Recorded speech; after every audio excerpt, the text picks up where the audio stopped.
योगदानवा बाटे हो, जेकर सृष्टि रचे में बड़का योगदानवा बाटे हो।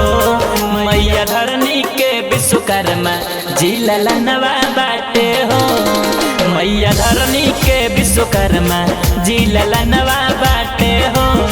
लोहा मानत जे कसगा रोजहनवा बाटे हो, लोहा मानत जे कसगा रोजहनवा बाटे हो।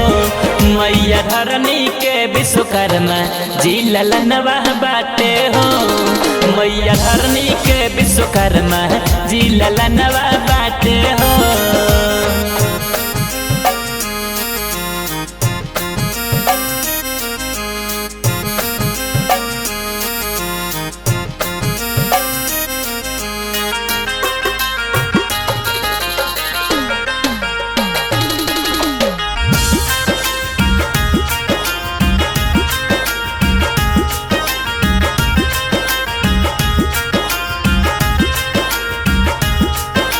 ब्रह्मा जय कर पापा जी, धरनी हई माता जी, गायत्री देवी से बाटे पति पत्नी के नाता जी।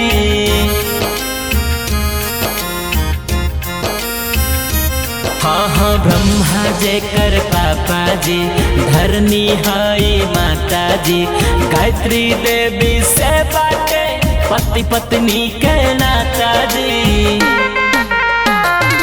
माया शिल्पी त्वष्टा विश्वज्ञास मनवा बाटे हो, माया शिल्पी त्वष्टा विश्वज्ञास मनवा बाटे हो।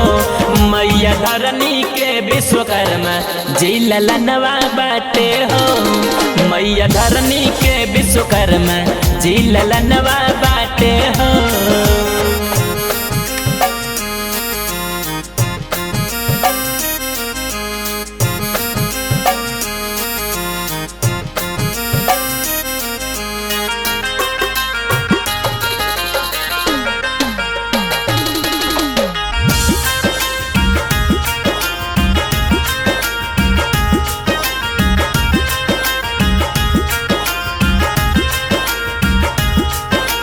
सोने की लंका तुहरे हाथ के निर्माण बा, इंद्रपुरी और द्वारिका के तोहरे पहचान बा।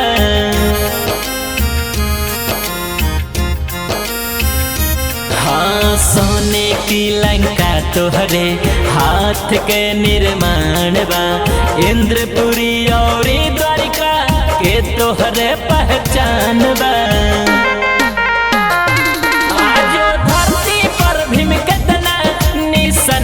बाटे हो, आजो धरती पर भीम कितना निसनवा बाटे हो। मैया धरनी के विश्वकर्मा जी ललनवा बाटे हो, मैया धरनी के विश्वकर्मा जी ललनवा बाटे हो।